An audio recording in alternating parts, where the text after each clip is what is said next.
CMPRadio.net, man. You already know it's your boy Uncle P, and today I have the extreme privilege to be able to sit here with my brother, a man that I call on for advice. I see him as a mentor. I see him as a light on my road, man. Brother Ahk Gmariyahu, how are you feeling today, brother? I'm outstanding. I'm magnificent, and likewise, it's a pleasure to be on with you, brother. So we got us a mutual admiration society going on. Don't want to waste any time. We're gonna pick up right where we left off, and I'm putting it in your hands, or however we need to proceed. We're good. I'm here, right? Because when you hit me up and you tell me about, the places you've been, the people that you talk to, I'm always intrigued, right? To learn more, to understand more, right? You have to want to know more to do more, right? You can't do more with the information you currently have, right? So for me, it's about being able to pick your brain, man. So when we left off, you were talking about going to the Virgin Island, right, and everything that was happening there. Let's talk about that for a couple seconds, right, before we get into their program and what they have, right? You going to the Virgin Islands, that was a big deal for you, correct? I'll say yes, in a way. Even though it's a small part of a larger engagement, a larger program, right. And what I mean is that what my life mission is to build an international network of like-minded people that all we do is seek the greatest good of the people in our circle in every area. And I know that might sound far-fetched to some people, but I literally had the opportunity to see the blueprint for this as a member of the African Hebrew Israelite community of Jerusalem, because when that community was at its strongest, we could put you on a plane anywhere in the world, pretty much, pick you up at the other end, take you to a house that we control, provide you with food that you can eat. Of course, the community has been vegan for probably over 40 years. But provide you with food that you could eat and the resources to conduct whatever business that we wanted to have conducted. I got an opportunity to see this, and we had people in South Africa, Bermuda, Jamaica, St. Croix, Germany, Australia, here in the States, Tallahassee, DC, Chicago. The list just goes on and on in terms of what had been built. Yet that particular network, that was primarily for people of the Israelite spiritual dynamic. Right. What I'm doing is taking that model and I'm bringing it into a universal space where like-minded people, regardless of what your quote unquote religion or faith may be, regardless of what your political affiliation or your fraternal affiliation, whatever those things are, we're trying to find ways to move all of the things that divide us out of the way, so that we can sit down as men, primarily as the director of the Divine Universal Brotherhood, and also as women, because we have the Divine Universal Sisterhood, and which is ultimately, both of those together fall under the Divine Universal Family, which is a nonpartisan, non-denominational organization of like-minded people that seek to improve the conditions of the people in our circle, simply stated. So with that being my mission, dealing with conflict resolution is one part of the overall vision, which is to create communities, Right. create communities in different parts of the world, so that Absolutely. we open up the map, just like you were saying a minute ago. It's very important to have the opportunity to see other places, to experience other cultures, to interact with other peoples. So with the model that we had, there were no grants.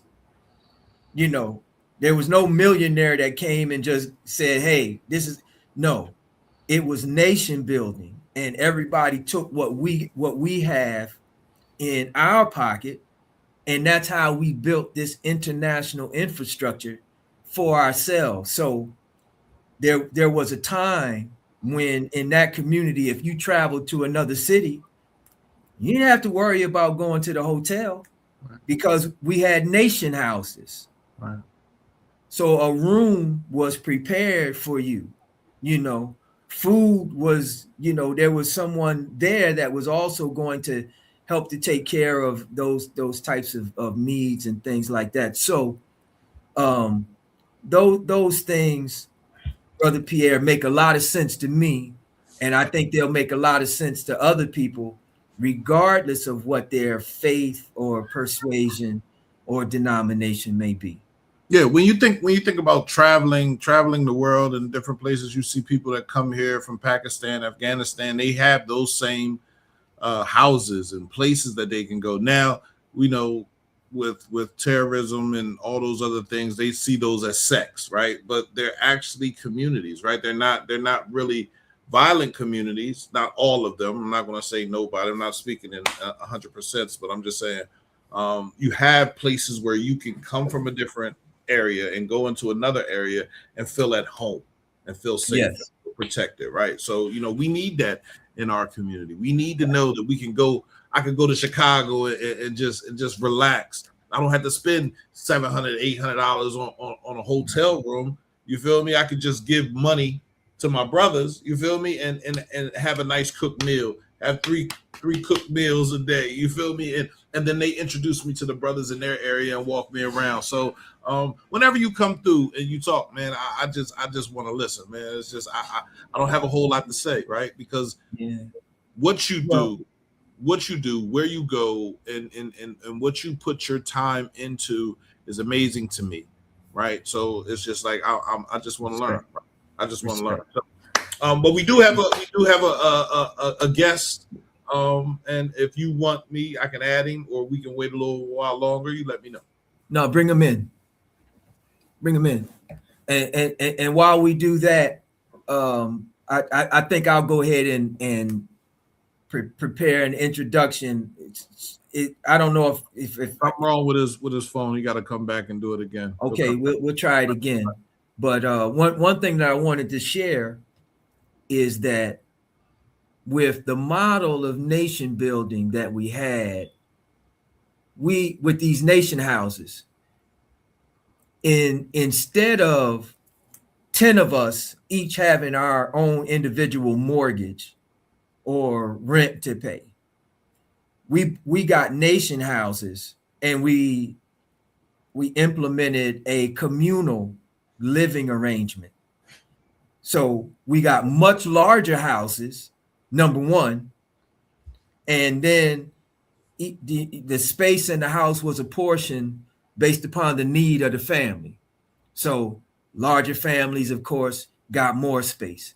There was a single brother, we might have a brother's room, or the brother's floor, that kind of thing. So what happened, which is exactly what you alluded to a moment ago, instead of all of our resources being disappeared from our control, we were able to concentrate monies and use these things for other things, as opposed to just trying to pay the rent, Right. that kind of thing. So what I'm wanting to do in this conversation that we have today is hopefully expose people to another way of thinking that is outside of the democratic, capitalist experience and system,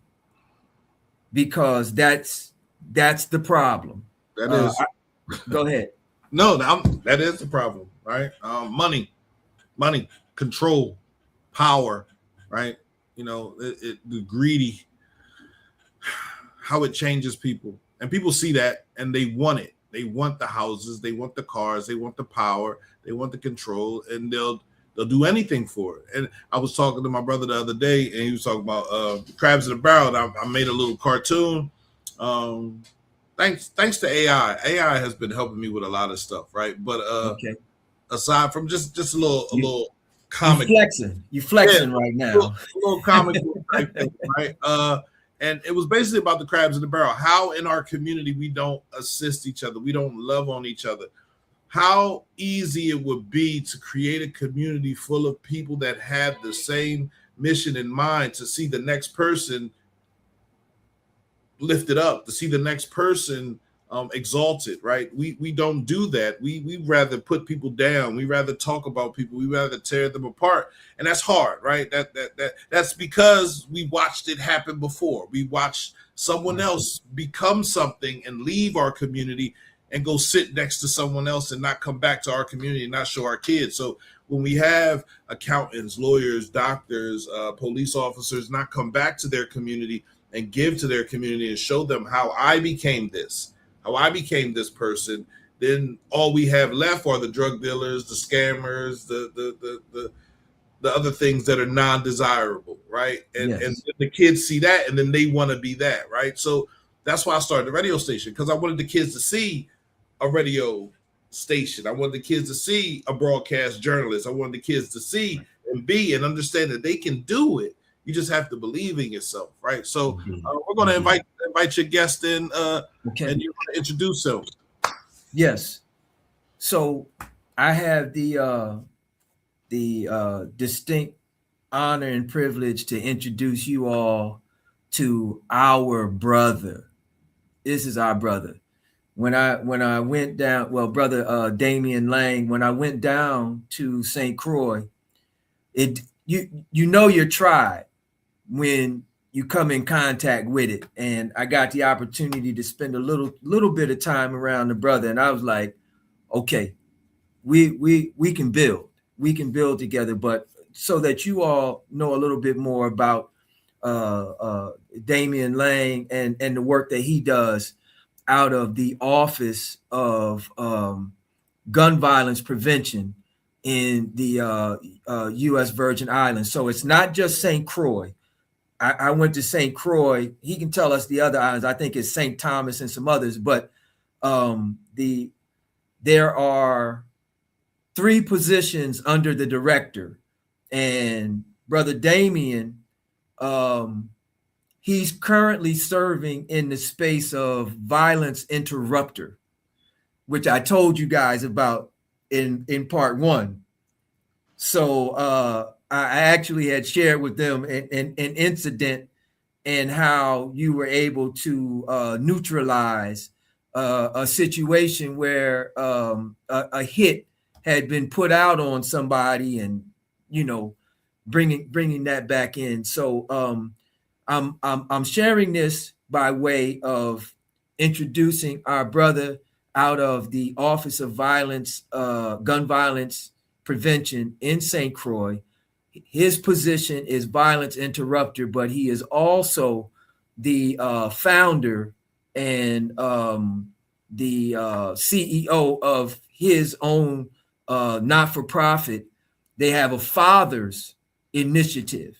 So he could tell you more about his background and all of that, but it's specifically focusing on creating events and opportunities so that we strengthen ties between fathers and children and the community overall. So without any further delay, I want to introduce you all to our brother, Damian Lang.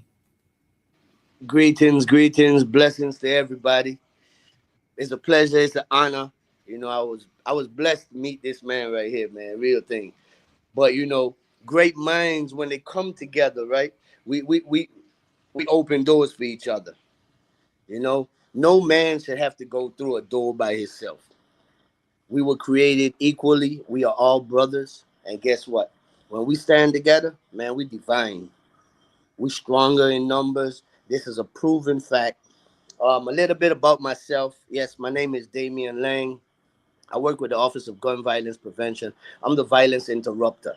And a huge part of my job is trying to stop people from dying. And we got too many young men that willingly throwing their lives away over jewelry, over money, over cars, over drugs.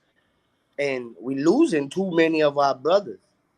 And, you know, part of the job is to stop wars. We got wars that's going on because he stole my pack. The pack was only worth $350. But here it is. We gonna kill 9 people trying to get that money back for that pack. We just caused about $80,000 in funerals over $350. And you know, it's senseless, but at the time of it happening, everybody thinks it's for a purpose. I can't let him punk me. I can't let him, you know, take me off my grind. I can't let him take out my pocket. Or when he take from me, he taking from my kids. You know, this is one of the biggest things that men die about. Oh, he tried to rob me. Oh, he stole my pack. And guess what? Oh, he taking from my kids' mouth. Nah, he took that from you. Now, how you handle it as a man is a difference. But when you tell yourself that he's taking away from my kids, you making this thing real personal. And sometimes they warrant it and say it's worth death. It really isn't. There's nothing on this planet, nothing that's worth more than a black man's life. His life is worth everything. And, you know, I spent 17 years of my life in prison, and I came home with a purpose. When I came home, I wanted to be a better father. When I came home, I had a grandchild. My son graduated from college. He's a veterinarian. My daughter's in college. And I had a baby when I came home, and I wasn't satisfied. You know, I jumped back in the streets because I felt like I ain't just got to feed my kids no more. I got to feed my grandbaby too. And this was me telling myself a lie. And I believed it. I convinced myself that I got to provide for these people because they ain't willing to do what I'm willing to do. So I got to go do it for them because they my kids. These my kids. And it's a lie that's been told far too long, man. You know, it's so many ways that we can feed our families. It's so many things we can do in life without having to turn to the streets. And, you know, I decided I'm going to go back to the streets, but I wanted to start a nonprofit. And it was, I named it Fathers in the Community. Yeah. And hey, Pierre, your microphone is muted, Pierre, just so you know. My microphone is muted for a reason, right? My microphone, okay. I'm going to sit here and talk. I just want the brother to go uninterrupted. Right. That's why I thought you were saying something a minute ago. I apologize. I'm staying in the room because I feel where he's coming from, right? Oh, yeah. Absolutely. I'm going to let him. All right. Continue, Damien. I'm sorry to interrupt. Nah, you good, brother. You good. So, you know, I decided that I was going to do this nonprofit, and it's going to be called Fathers in the Community. And the point of me hitting the ground was it's some way that we can reach men to show them that by being better dads, right, being a better father makes you a bigger man. And you a king when you a better dad. You a king, like you get put on a pedestal. Like it's the best bragging rights you could have is your kids talking about my daddy is that dude. My dad is that dude. And when you hear your kids say that to other kids, man, it's uplifting. And I had to figure it out and learn this, right? So then when I started feeling the good stuff, and I'm like, what? My daughter's bragging about how they daddy be making it happen for other people's kids. And it started bigging me up. I started feeling like, whoa, I'm somebody.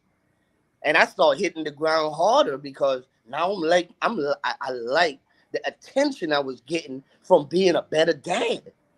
So, you know, I had a whole bunch of homies and stuff that tells me, oh, well, you know, I don't pick up my kids because, you know, the life that we live, man. I ain't driving around with my kids and taking a chance of somebody running up on me and catching me down bad and my kids get hurt. And I told him, right, I said, you know, I had that same mentality until I realized there's a code in these streets, man. And a lot of real men respect that code. We don't kill kids. And when you got your kids with you, that's God's angel protecting you. Those are your shields. You got people that say they walk around with the Bible or they walk around with the Quran and that's their sword and that's their shield, right? But I figured it out. It's a trick to this game of life. And it's called your children. Your children is your shield. Your children is your protector. Your children is your sword. Because when you got your kids with you, you 10 times less likely to get yourself caught up in some ignorant crap. Because you're going to think about them first. And when you got them with you, it becomes a comfort. Like you feel like a real man. You could go and lift all the weights you want in the gym. You could do all of that. But guess what? You pick up your daughter and you put her on your back. Man, you 10 times stronger than you could have ever imagined. And that's the weight that I carry right now. You know, I started this, man. We never got, we got registered 501c3. We did all of that, right? And then I realized it's like, ain't nobody really love the kids no more. They just give their kids a cell phone or a tablet and they say, okay, there you go. You got a babysitter now. Bye-bye. Holla at you. And they're going to be quiet for the next 5 hours. And they're giving you that break. But what about the love? What about the communication? You know? So when I did this, my thing was going out into the communities and I was giving my gift that I gained. And I was trying to push it on guys. And, you know, I tried everything in my powers and it was working. I mean, it was going great. I mean, everything was hitting. It was perfect. And then, you know, I was recognized for this job because of my connection to the streets. You can't have a violence interrupter in no state, in no county, in no island that is not from the hood. You gotta be from the grits and the dirt and the grime. If you ain't from it, you can't get between it because you ain't gonna know how to handle it. You ain't gonna know what to look for. You ain't gonna know what you see when you do see what you see. And it's, you know, it was like, for me, the greatest joy was being able to get between some of my peers and, you know, he gonna kill him for $1,500. You robbed this man for $1,500, right? And this man is a killer for real. He done did it before. He got away with it. He did it again. He got away with it. He know what it feels like to do it. You have no idea what it feels like. You might have the heart to try it, but he knows what he's doing. See, when you're a seasoned veteran, you've been through this, and then you go up against a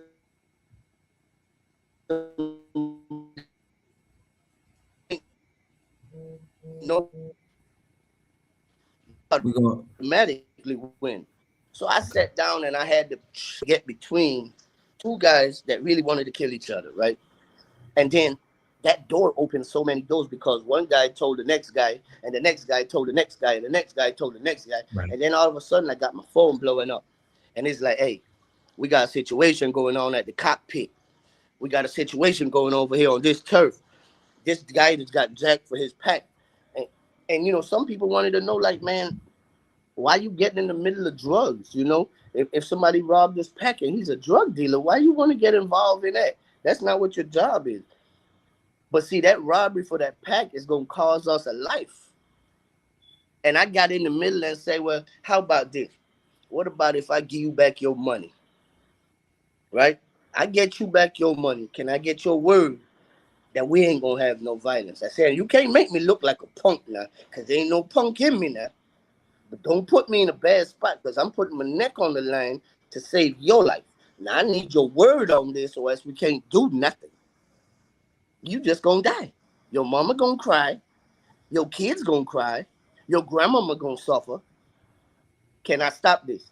And when I was given that opportunity, like I said, it opened up the door where I had other people from other neighborhoods when a situation happened. I hear about it sometime before VIPD hear about it. And if I could deal with a situation, that's what we do. We want to save lives. We don't want nobody to die. I've seen too many mamas crying. I've seen too many. I'm talking about Alabama, Mississippi, Tennessee, Florida, Atlanta, Louisiana. Like, I seen it. We're young black men that's dying. This is what we good at. We're so good at getting killed. Right. We're so good at going to prison. Like the prison business, we make these people rich. But anyway, I could go on and on and on. My good brother brought me on. Man, I'm just privileged to be here, and I'm an open book. I'm down for whatever. Let's talk. Okay.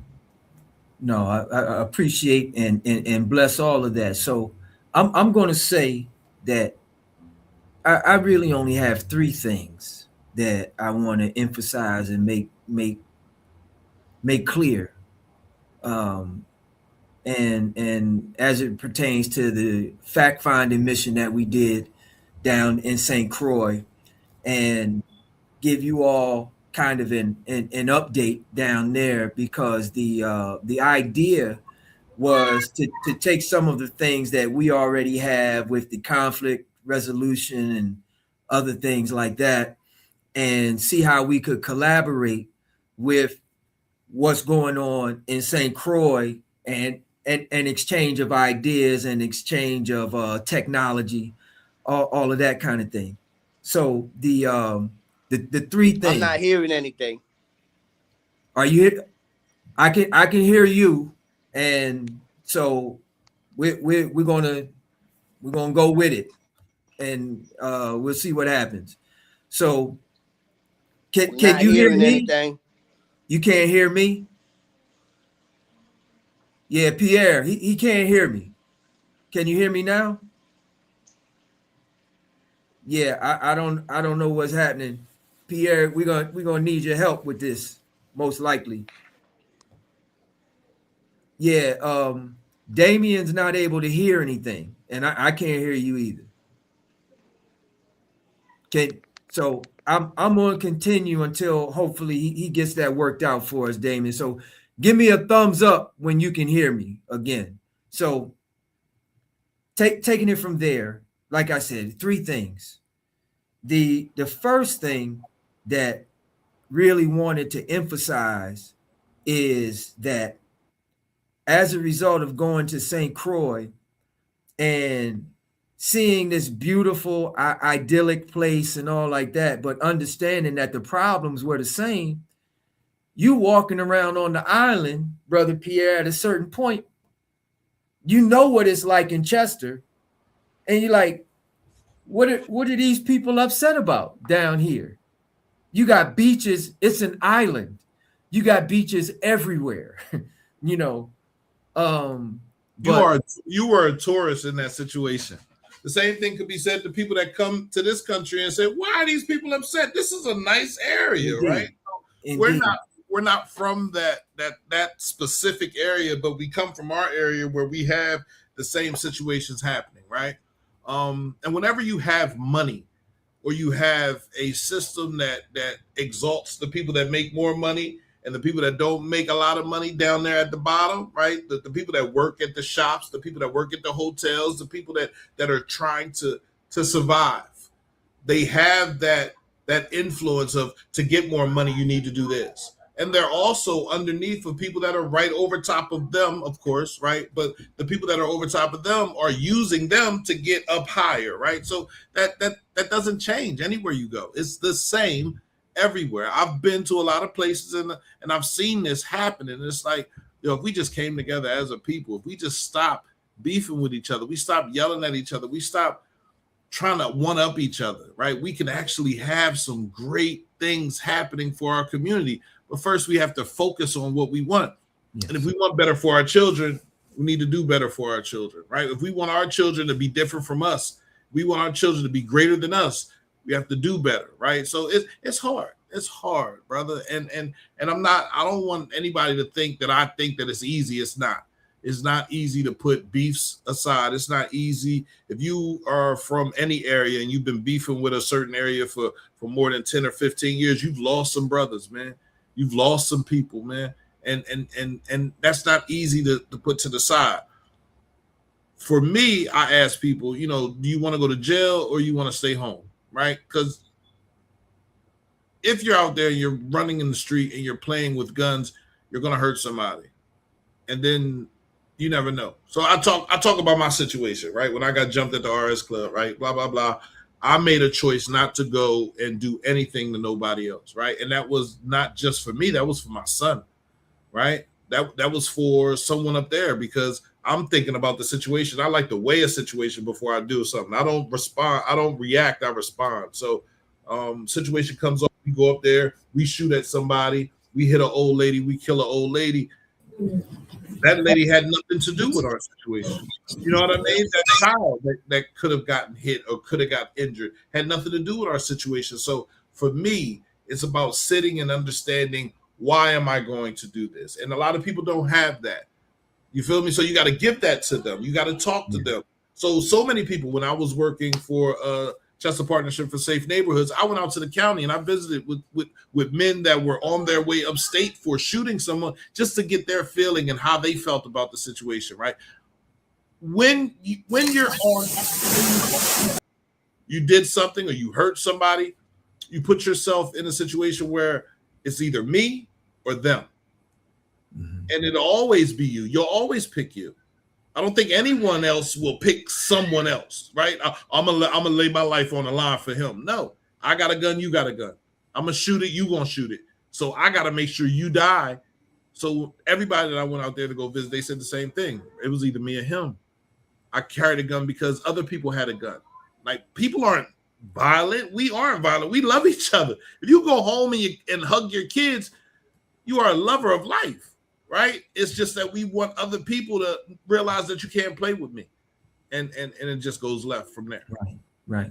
That punctuates the first point of what I really wanted to emphasize in the interview, which is that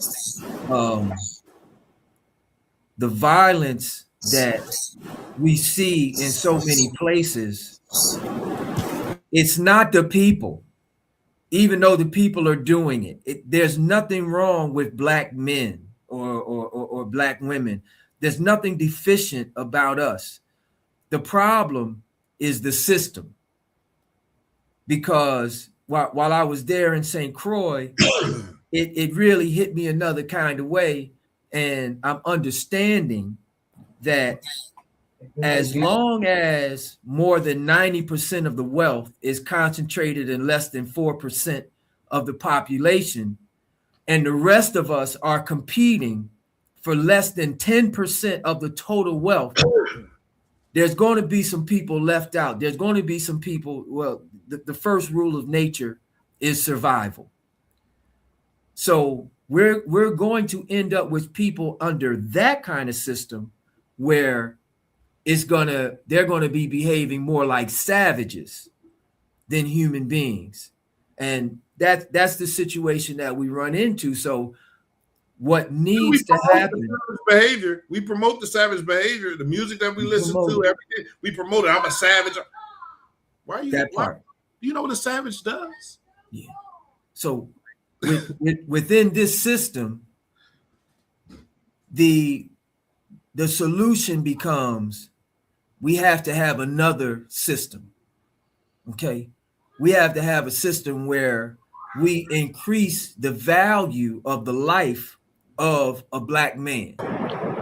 And I give you an example with this, because this is something that, of course, being a Black man, I walk around with every day. So I've been working on this problem for almost 6 decades. And you ask yourself the question, how come it's so easy to take out a Black man? Simple answer I came up with anyway was the value placed upon a Black man's life has been placed so low that you don't think much about if he bumps you, or you have a car accident, or he scuff your brand new Jordans or whatever.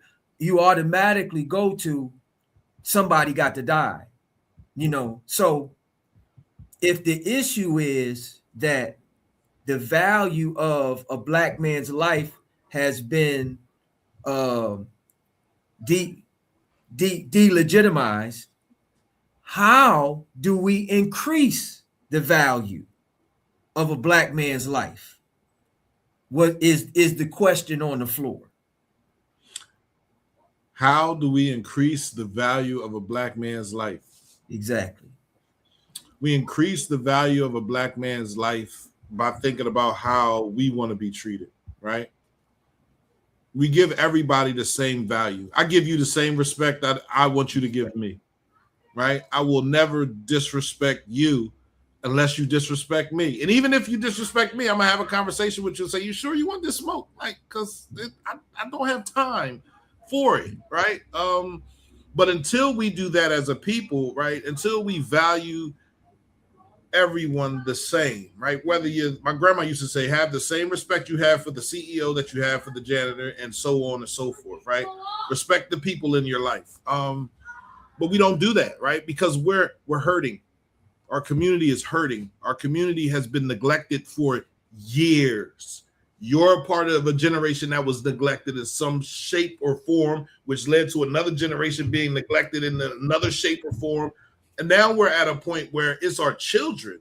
Honestly, it's not the adults. It's not the grown adults. It's the 16 to 24-year-old kids that are like, I'm at it. I'm going at it. It's beef. I'm shooting. And we don't know how to go and talk to them because everybody wants to stay out the way. Nobody wants to get involved. There's so many men in our community that can, but they only want to do it if they're getting paid. They only want to do it if it's doing something for them. It's like, yo, no, I need you out here. Like you have these children that respect you. So I need you out here. I need you to help me. Like I said, I was working for CPSM for 4 years. I also worked for Cure Violence for Temple University, right? So I realized to change our community, we need to love our community. For sure. I can't go in there and say, yo, I said stop. This is who I am. No, I got to go in there and say, brother, what do you need? Visiting the county and going and talking to young men and saying, you talk to your children? Where are your children at? I want to take them a gift so that your children know. Yo, my dad was thinking about me even while he was locked up. Yo, he had somebody he locked up. He had somebody come visit me and bring me a gift. He had somebody come visit me and bring me something to eat. He had somebody come talk to me and tell me he loved you. I just met with your dad. He said he loved you. He said, keep them grades up.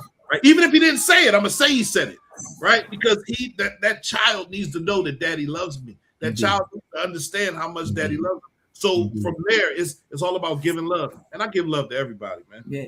Great point. So the question on the floor right now, Brother Damien, and I want to offer something as well in that space, was one of the reasons why it's so easy to do harm to black men is because the value placed upon our lives has been so marginalized. And I want to give everybody a very simple thing that all of us can do that I guarantee you will help us to begin to turn this in another direction. Instead of us as black men walking around mean mugging each other, just acknowledge one another. Just speak. Just acknowledge.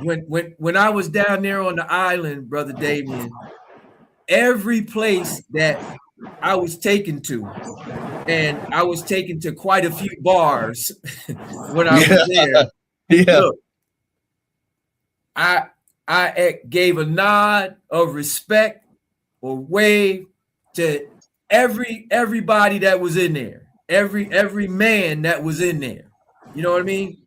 Yeah. And when you give respect, you get respect. But that's just one of the things that I want the listeners to walk away with, that, hey, if we want to turn this around, then everything that we're doing right now is not working.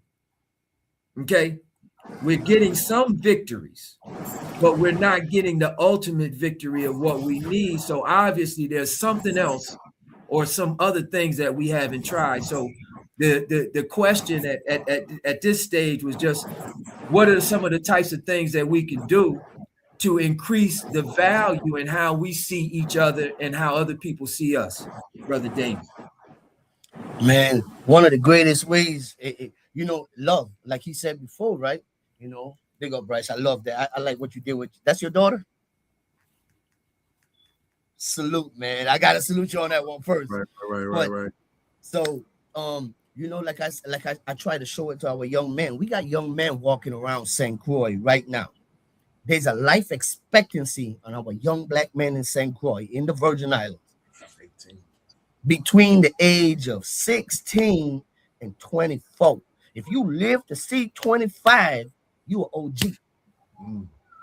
And it's crazy because we got young dudes that has implanted this in their heads that if I live to see 25, I'm straight.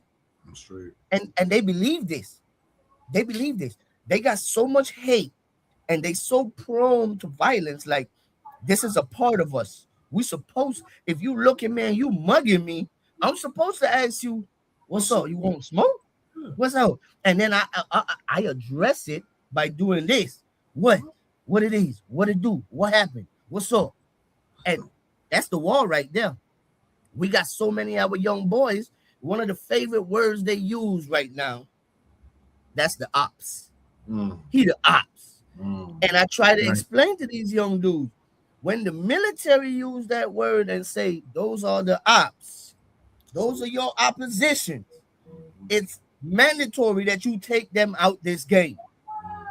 And when you walk around and you see other young dudes from other neighborhoods, and because they're from another neighborhood, you say they're the ops, that's you waging war without knowing you waging war. Now, you might tell him he's the ops, and guess what? You're saying it because he's from another hood, but then he take it consciously and say, oh, this dude gonna try to touch me. I need to do him something first. Yeah. And we have too much of this. And it's just because we don't value our lives, because our life was never ours. We're following a fashion. We're following a fashion. We got so many young dudes that have died before that you think, okay, I'm supposed to die. I'm gonna die too. I'm going to prison. Brother Damien, dude, right? Brother Damien, when you finish that part, do me a favor and include that whole lesson about listen, learn, and love. I think that might tie in with everything through there. If you give us that too, with everything that you about to say. Did he freeze up? Yeah, he did. It'll shake loose. Right. Okay. But yeah, you were talking about listen, learn, and love. Explain that. Yeah. So in brother Damien's previous experience or previous life, okay, as a GD, those who know, okay, he shared with me about this platform that they really maintain in that, which is listen, learn, love. This is part of how they socialize, or indoctrinate, into the way of thinking. And it's simple in one respect, but then it's very profound in another, in that you have to submit and go into a space of listening to somebody, right? Allowing that person to get you up on game, get you up on what you need to know. In other words, that's the learning process. And if you submit to a learning process and listening to somebody tell you the things that you need to know, if you are going to come to love not only the things that you're listening to and learning, but that's going to stimulate and inspire love for the other people that not only are teaching you those things, but that represent those things as well. So he's coming back in. So Damien, Yeah, sorry. Hey, first of all, let me say I'm sorry, man. you It's the good, service where I'm at. It just keeps going out man. in. Say less. Give us some articulation on listen, learn, and love the way you told me. Okay. So, you know, for a long part of my life, like I told you, privilege, I was part of the gangster disciple. And, you know, I learned something from being a part of this nation where, you know, we got so many young black brothers that's willing to be together for a reason, right? But it's always for the wrong reason. But I took something from it, and it was look, listen, and learn. But I put my twist on it, and I made it to say, if you listen, you will learn.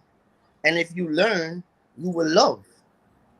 Because see, you got to listen to what somebody else got to say. You don't have to go through what I went through in life to understand what I went through in life. It's better to hear it from me than to walk in these shoes. You don't want to do that 23 and 1. If I'm telling you what I did, and there's evidence to show you that I'm here and I'm talking about this, well, then don't do it. Because you're going to go down the same road, and I had to learn. So when I listen, I learn. And when I learned how to love. And I was able to give back what I learned by listening. And now I show it to these young dudes, and they like, oh, that makes so much sense, man. And I'm like, all you got to do is listen. Listen, man, a conversation can change a man's life. Bro. A conversation can change a man's life. You may not have ever seen this man, heard his voice, nothing. But guess what?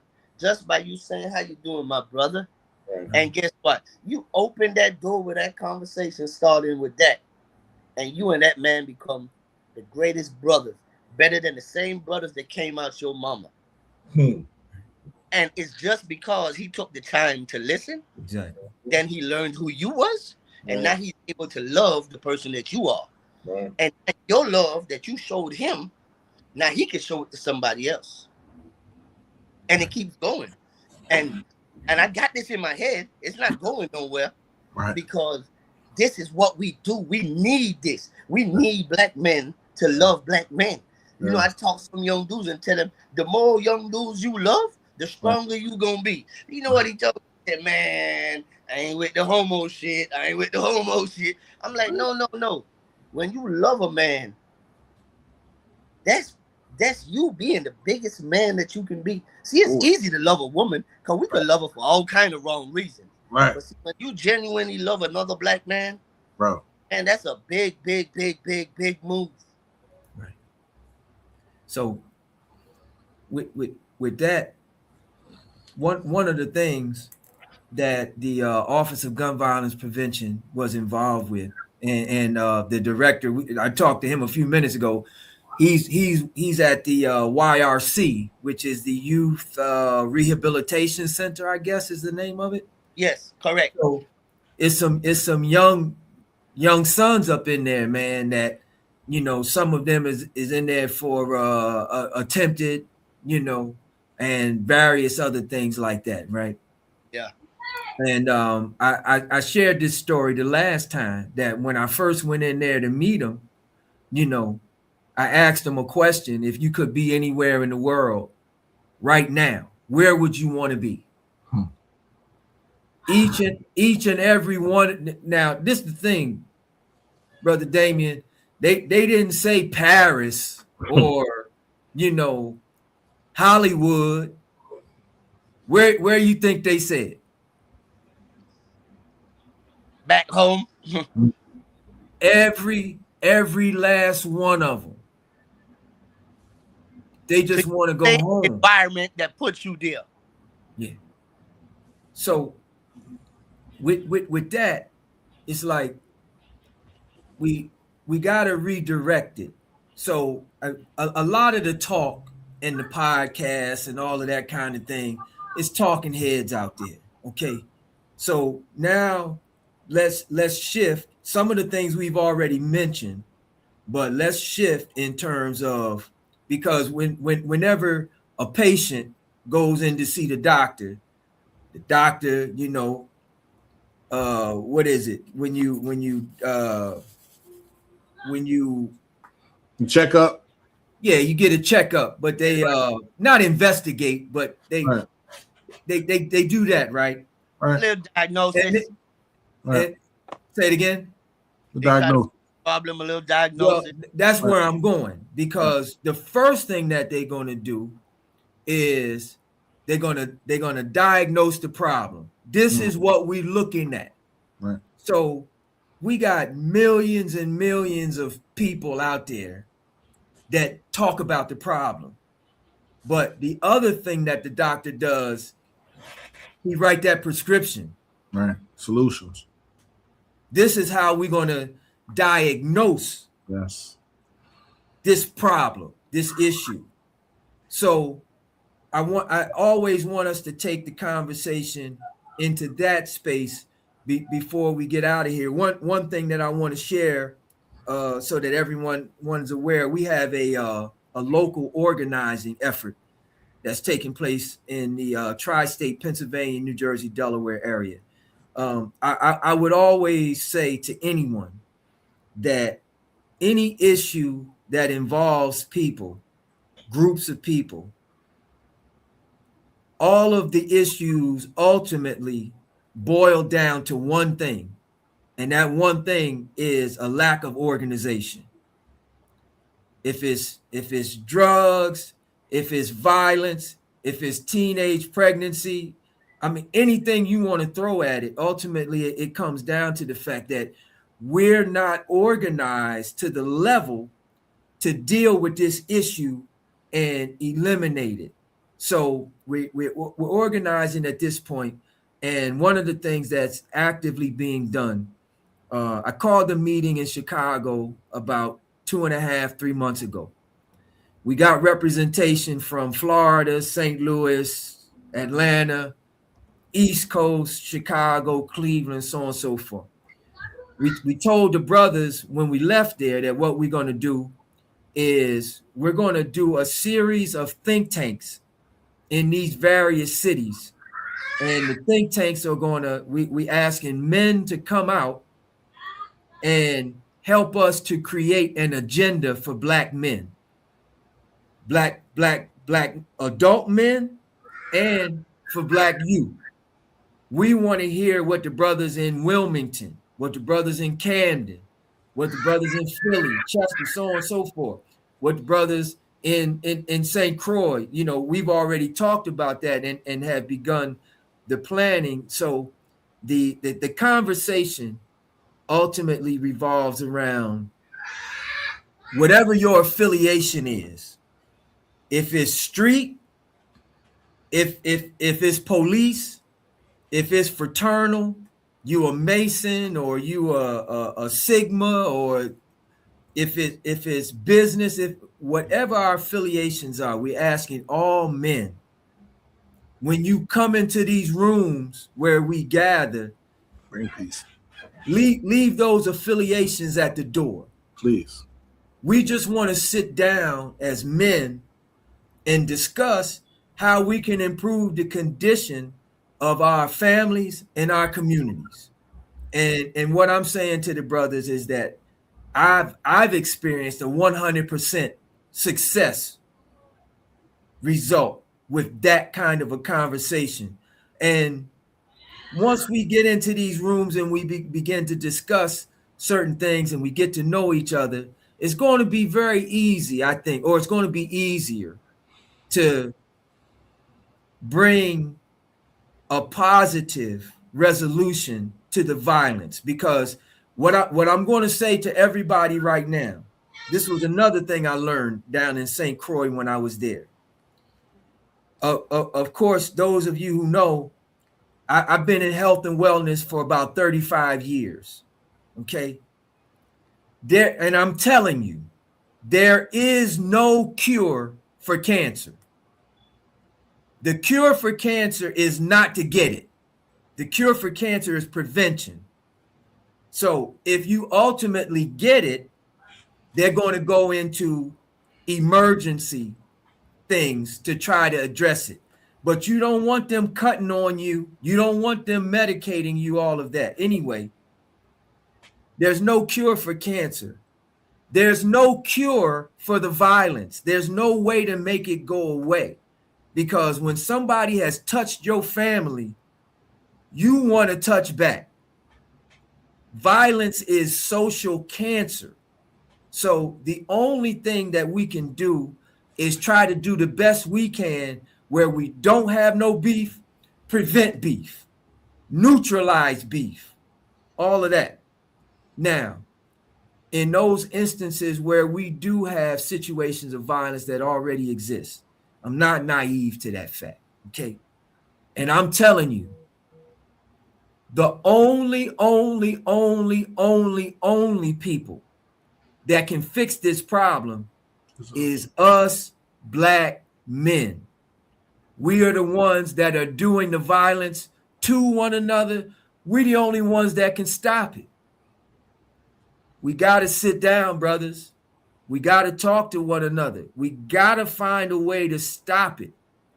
That's the only way that this turns into another direction.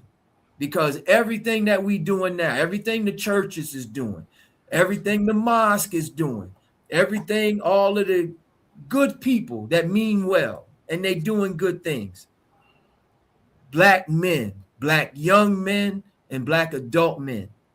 We the only ones that can stop it. And that's what we're calling on everybody who hears this interview, share this interview, pass it on, let them know this is what the brothers is doing in Chicago.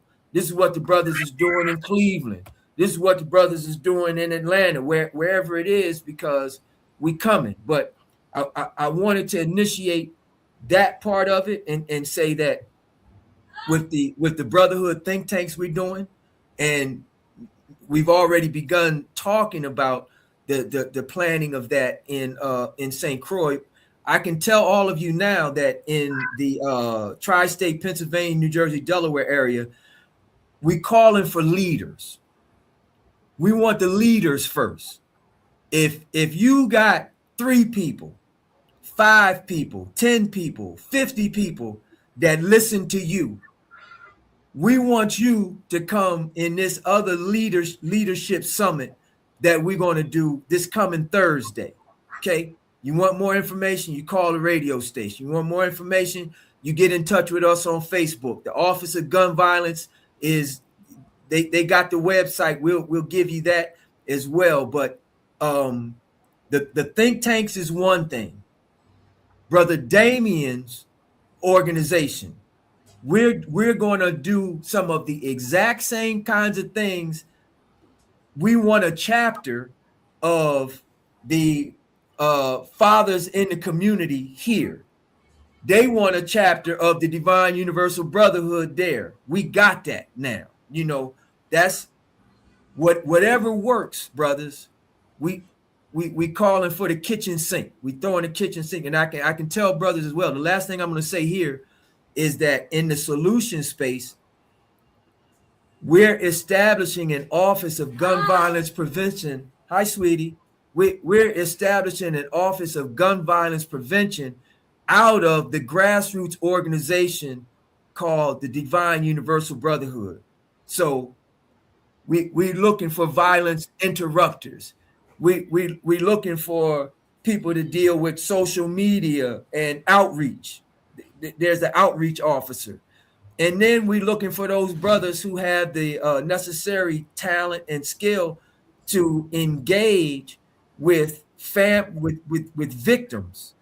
You know, They got a brother down there, brother Dexter, that goes to the hospital, goes to the families and helps out in that space. So we're establishing an office of gun violence prevention at the grassroots level for now, and taking some of the things that we saw down there. So I'm going to yield and pass it on.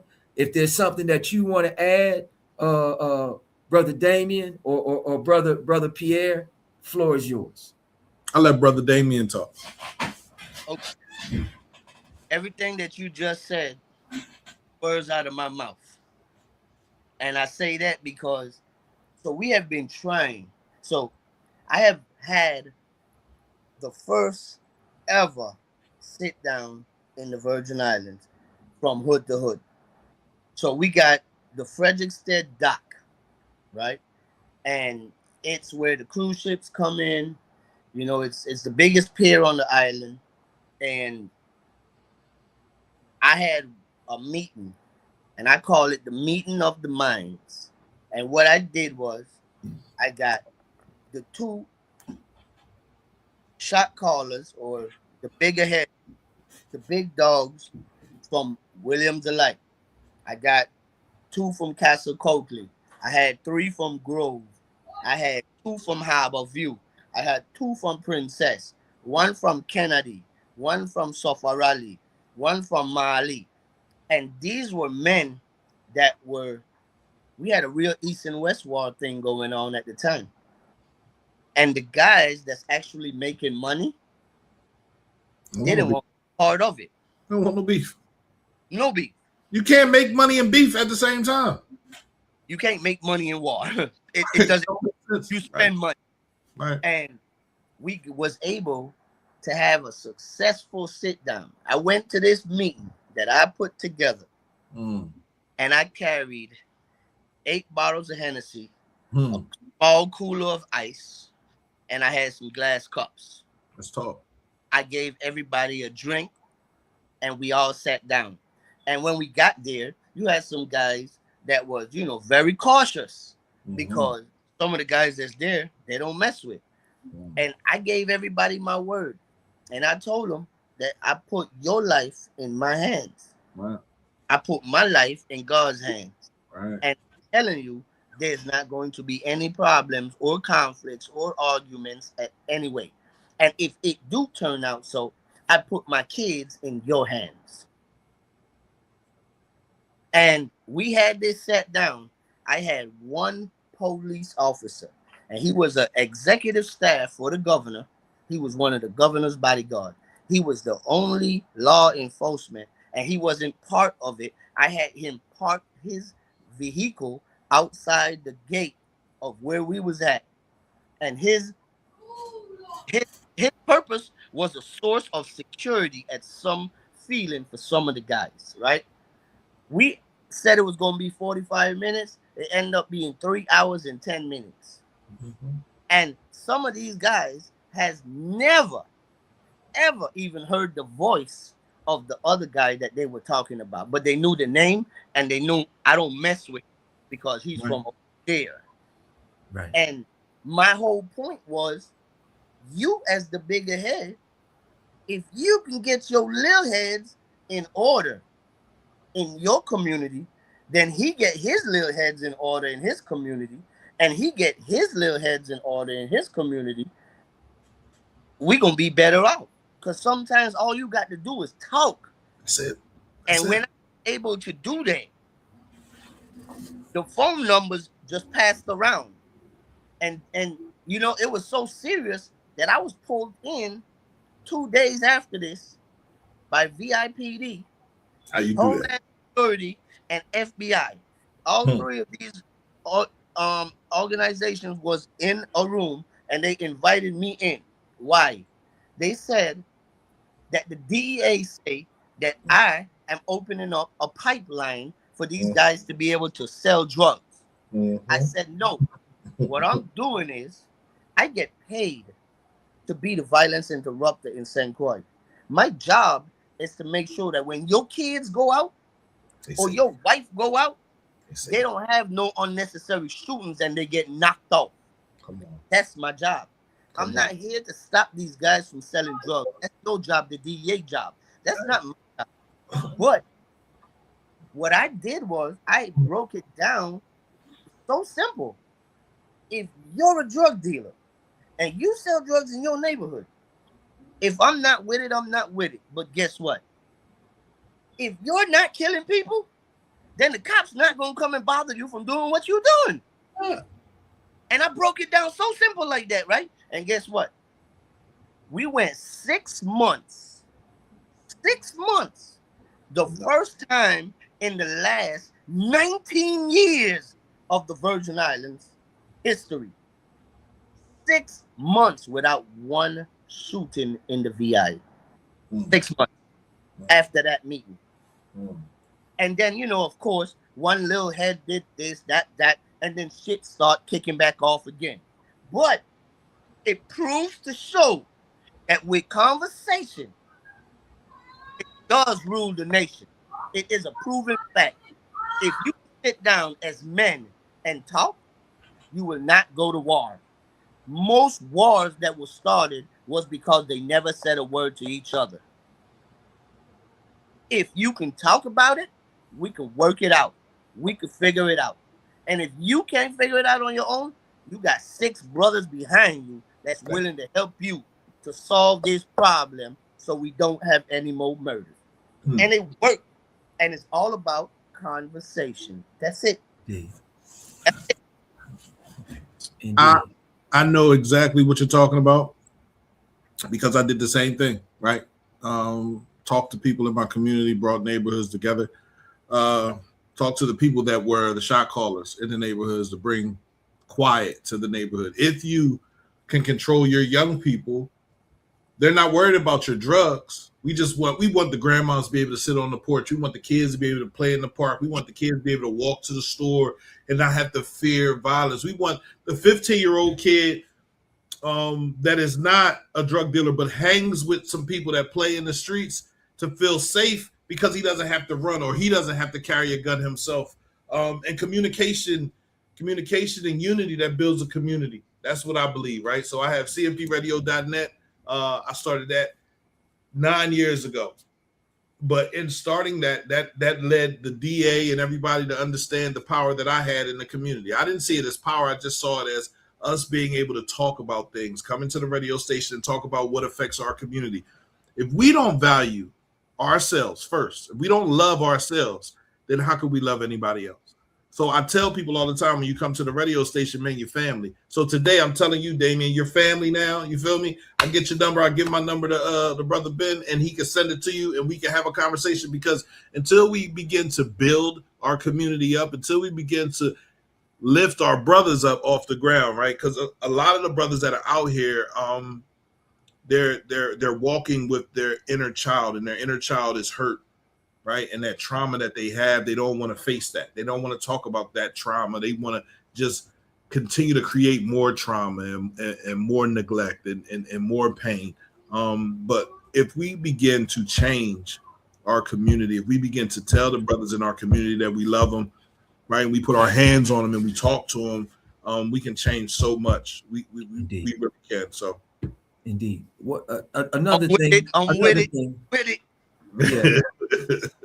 I think another key point that any brothers need to hear that they may not have heard anywhere in their life so far is as men, men are responsible for the safety of women and children. We are responsible for their safety. That's right. And if we allow ourselves to be locked up, I know you think I'm tough and I'm living this life and all of that. You checking out on your family. You leaving your women and children exposed and vulnerable, brother, because you're not there. Think about these things. We are responsible. We can't have grandmothers catching stray bullets. Yeah, definitely. That's on us.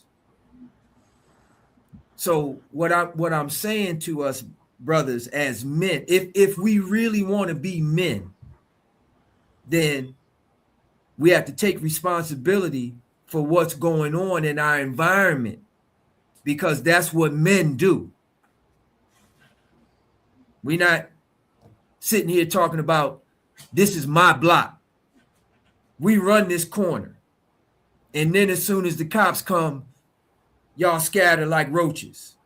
I thought it was your block. Thought it was your corner. You understand?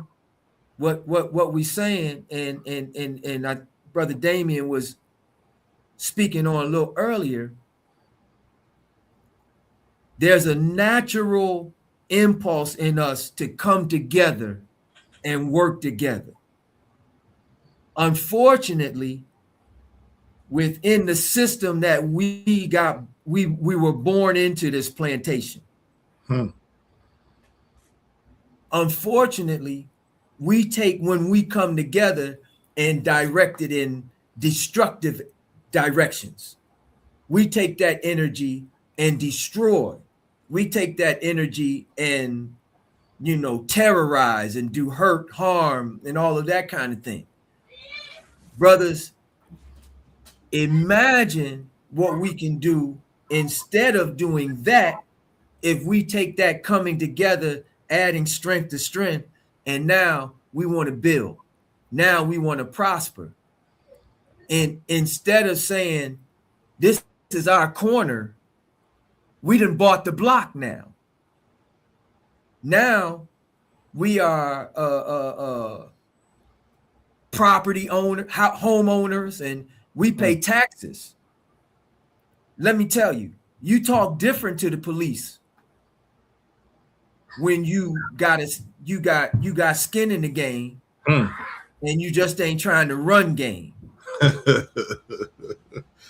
You ain't lying. Fact. I mean, but brothers, we have to go in another direction. We can do it. We're the only ones that can take this in another direction. There ain't no other group of people coming to help us or coming to help our people. We are the help. We're not helping. No, we're talking. And I understand why people say they don't like meetings, because nothing gets done, right? And nothing gets done because there are so many people that benefit. He spoke earlier about the 9 homicides over $350 worth of beef. The funeral industry. We don't make the money off. There are Black people that have funeral homes, but even they have to buy their caskets they don't make their caskets themselves. You know what I mean? They got to buy them caskets they got to buy the embalming fluid. They got to buy this. They got to buy this. And it all comes, from, I'm not going to say who, but we already understand that, right? So if we continue to do this, this not communicating, the not talking, the no meetings. You mentioned your meeting earlier where you want brothers to leave their titles at the door. Leave your title, leave your money, leave where you are as a human being. And only thing I need you to bring in that room is your color, your brother.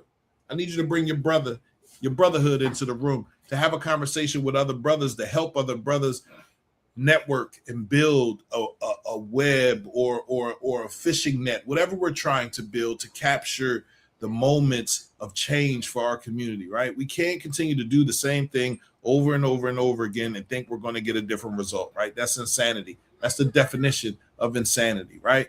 And if we continue to do that, then we'll just be stuck. The prison industrial system was created to imprison Black men. It was created to do exactly what it's doing right now. Yes, they got rid of slavery, but they really didn't, right? They make money off of prisons. Their prisons producing all types of stuff that we are out here buying right now, right? So, and they do that for cheap. Slavery all over again. So for me, it's just about understanding the options that we have. Yes, can we stop violence. No, we can't stop it 100% because nothing is 100%, right? But we can stop the violence that we portray over nothingness. You have a beef with somebody because they talk to your girl. Well, there are other girls out here, and if your girl talk to them, then she's not really your girl, right? Beef, money. You can make more money. I told my brother one day, man, he said, man, I don't like him. I said, why not? What did he do to you? You know what I mean? There's other girls out here. Like, why you got a beef with a man over a female? Why you got a beef with a man over money? There's no reason. You can make more money and you can get more females. So what's the problem? And he looked at me. He was like, oh, I ain't never think about it like that. I said, yeah, seriously. Like, if she didn't want him, she would not have talked to him. She talked to him. So once you talk to him, baby, you over there. You ain't over here. I ain't got no problem. I ain't got no problem with you. And I damn sure don't got no problem with him. Finish it. Right. So, you know, once we come together as people and we understand that our struggles are similar, our struggles are shared, right? We come together to fix them. We're helping each other. Indeed. Right? Period. Point blank. So as we move toward wrapping this up, I just want to speak about I want us to share some of the things that are coming up so that people know what to be looking out for. And I know we got the event this afternoon that's out in is that Memorial Park today? Oh no, not today. Next Friday. Oh, that's next Friday. So next Friday we got that. But Friday. Then we'll be the 1st of August. We'll be out front of the station. Okay. So this Sunday, those of you who know me and have ventured to my Facebook, you know that I've been repping Africa Town hard. Very, very, very proud of what's happening up there. I'm the street ambassador for Africa Town. For those of you who don't know, for close to 10 years now, Africa Town has been right here in West Philadelphia. And you might ask, well, what's Africa Town? You know how when you go to any major city, you got a Chinatown, a Koreatown, a Little Italy, and all of that. Well, now we've got, I'm aware that there's an Africa Town in Alabama, but there's one here in Philadelphia. And in fact, they're currently building a $27 million culture center as we speak. And we're connected with that. Okay. There's been conversation about doing an Africa Town in Chester by the people who did Africa Town in Philadelphia. You never heard of Africa Town? Okay, let me tell you. Africa Town goes from the Philadelphia airport to 61st Street, east-west. Everything east-west, from the airport to 61st Street, east-west, and from Lindbergh Boulevard to Baltimore Avenue, north-south. Everything within that perimeter, that's Africa Town. Okay? I'm mentioning it because this Sunday on Penn's Landing, the organization that is really the catalyst for Africa Town is called Akana. Akana. That's ACANA. That's the African and Caribbean American. I lost the acronym, but they're having the Akana Fest on Penn's Landing this Sunday, August 2nd, from 2 p.m. to 8 p.m. That's going to be on Cherry Street Pier at Penn's Landing. Okay, so you up on that. But again, as I said,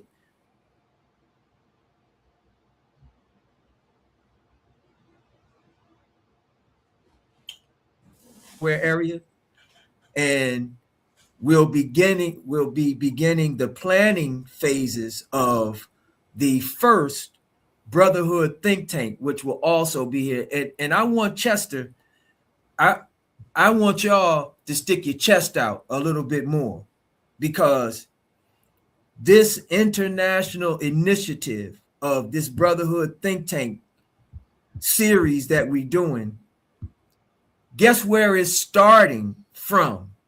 And guess where it's starting? Right here in Chester. Okay. So let's make the city shine. Let's show ourselves and do ourselves proud, and let Wilmington and Camden and these other places like that know. Trenton, no. Okay. This is how the brothers move here in Chester, So I think, Brother Pierre, the time has been well spent. Yes. I think we've touched on more than I had even imagined. So there's more to come, and we'll be talking again soon. And we got the brothers from the Office of Gun Violence Prevention there. We're establishing our Office of Gun Violence Prevention here. We're establishing our chapter of Fathers in the Community. And maybe we can do something for this Friday coming, like next Friday. Maybe we could do something in that space in there, do a little fundraising, matching funds or whatever. I'll start it off. We figure out, maybe we playing kickball. Maybe I don't even know, but you let me know what you think we might be able to do that would reflect positively on fathers and Black men in Chester as the fathers of this community, because we are that. Absolutely. So we have another group called Infinite Men of Honor. That's a 501c3. And that is really to build up our men, right? Our men, they suffer from so much trauma, right? Either trauma as a kid or trauma as an adult, right? The things that people say to you, you begin to believe after a while, right? You ain't gonna be no good. You ain't never gonna do anything. You get to believe in that, then that leads you down the road you go down, right? So Infinite Men of Honor is a group that was started by several men in our community, and we're here, man. We're here to serve. We're here to ask questions. We're here to get answers, and we're here to build each other up. So however that works, let's sit down, let's talk. Let's get enough brothers, and there are tons of brothers with great ideas that have nonprofits or are looking to start nonprofits, right? So it's all about what are we offering and what are you trying to do. So I'm game. Whatever you need from me, I'm down. I put the mask. I put on all black. Let's go. What I need. Well, you see, I already got the black on, so that we move. Listen, let's do a little roll call. Yeah. Okay, because of brothers that we know, right, that we recognize right, as leaders in the community, right, that people respond to, people listen to. I'm letting everybody know, specifically in the Muslim community as well, that right, like the local minister of the local student minister rather of the Nation of Islam, Brother Keith Muhammad, who right, has also had a show here at CMP. Right. We have an ongoing conversation. Absolutely. He's involved with what we're doing, and we'll be glad to receive the report of the progress that now So if he's not watching the show, you up on him right now, which is a very difficult thing to do. I also want everyone to know, specifically in the Muslim community, that I've reached out to a very, very highly respected leader in the Muslim community and in the Chester community in general, Imam Fareed. He's on board with what we're doing. We've already discussed some specific things that we're going to share with the brothers at the appropriate time. Roll call, you know, I this brother Andrew Nelson comes to mind. You know, the main point is this, brothers. We calling everybody. Everybody. Keith Taylor, the coach. I'm not saying any names because if we forget somebody, like I'm just tossing stuff, you know. But I'm saying, you know, Keith Taylor as the coach of the Chester High boys basketball, you know, the boys and girls club, everybody over there. We just showing love right now. We saying we calling on everybody because it's going to take something that one of us has that is going to be specific to a particular situation that's going to be needed.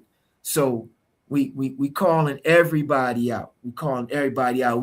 We need you, brother Charles Thompson with the Chester Panthers. You know, I was down there for practice the other day. Sometimes I just like to sit and watch, right? Because ain't nobody trying to tackle me. So that's a good thing. Well, Charles Thompson passed the leadership of that organization over to Coach G Code. So G Code is a brother that I know. Coach G Code, indeed. Yeah, Gio is another brother that I know, right, in the community trying to help. We got C's, we got George Mink. We got brothers. We got brothers, and we got Emmett. We got brother. We have brothers that are ready. We got Tahir Lowry. EU, Corey Long, absolutely. You know, absolutely. It's so many of us, and I also want to shout out the barbershops. Yeah, brother Newman. Right. We definitely the barbershops. I'm thinking of my brother Ronnie Payton right now. Over on what is that, Curlin Street? Yes, it is. They've been there for years. They be there for years. Like they years, bro. So when you realize the people that are in your community, the people that care, and the people that want to see change, bro, it's not hard. It's not hard. Yes. We have to activate them, right with change ourselves. The Jones family and the Jones brothers, brother Ike, brother Tom, brother Muhammad, my big brothers, our big brothers, you know. We recognizing and we calling out. We legacy, you know. It's youth in action time. It's you know, everything that we got, we throwing at it. So we'll be in touch with those brothers and other brothers that we didn't name, you know, but we love you nonetheless. We didn't name you. Blame our hearts. I mean our heads. Not our hearts. Indeed. Right. Especially blame my head because I don't know what I'll be saying half the time. I'll be everywhere, right? That's what I need to do. I need to remove some of this stuff. You brothers that have been violence interrupters in the past, brother. I'm trying to think of his Muslim name now from the Bennett. You know, no. Tawfiq, yes, Numi, yes. Tawfiq, yes, you know, everybody. Listen, it's time for us to sit down and get the brothers in a room and let's move out all of the stuff that we don't need and let's move forward as brothers, man. So we right there at an hour and a half, perfectly. You know, brother Pierre. So I want to thank you for opening up the studio to us again. It's never locked. It's a community radio station. It's never locked. Literally, like people say, "Yo, man, I just walked in." All right, well, do what you gotta do. You need to show me. You want me to show you? I'm gonna do a class. That's what I'm gonna do. I'm gonna do a class on how to do a live. Right, and then you can come in here. You can use it. I need to turn into a turnkey situation anyway, so I can get a job. I need to work because this ain't. Man, I thank you. I thank you for taking the time to be the host. I know you probably had about 8 other things to do, and you gave that time. So I want to recognize that. That's no small thing. Anytime you call, I will answer. right? Anytime. Y'all heard that, people. Man, you already know. Don't do that. Don't do that. You already know. Anytime Y'all you call, heard that, unless people. it's early in the morning on Sunday. Yes, Early in the man. morning on Sunday, don't get it. I'm not waking up. I'm sorry. I apologize. But yeah, that's where we gonna work it out. But you know, I'm in like 5-6 time zones, and when the lights go off in one place, they come on in another. Oh, I also want to mention to everybody the piece. I mean, we've been rained out the last 2 Tuesdays, but the live, not the live music, but the recorded they play music out in Ethel Waters Park every Tuesday. I've been wondering where that music is coming from. I hear it over here, right? I'm gonna stop by. I'm gonna stop by next. Oh yeah, it's nice. Hey, man, they got line dancing out there. Yeah. I mean, it's a whole thing I right there. And also, I'm planning to check. I'm planning to check out every Friday. I've been going into Philly, up on Baltimore Avenue, actually, Cedar Park.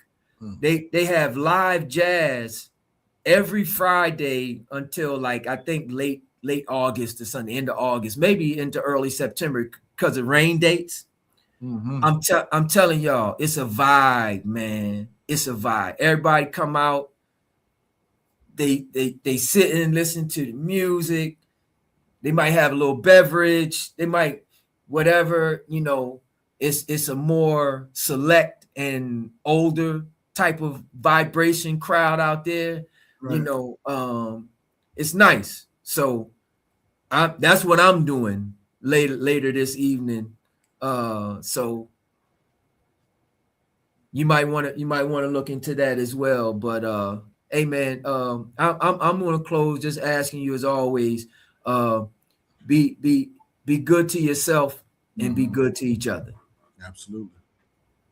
I want y'all to be good. CMPradio.net, man. I want to thank the brother Ahk Gmariyahu for stopping through to have a conversation with us and to show us what he's been learning on his trips to the Virgin Islands, U.S. Virgin Islands, and the brotherhood that he is connecting, collecting, and putting together to work for us. Again, we need to have these conversations, more of them, more unity, more brotherhood, more sisterhood as well.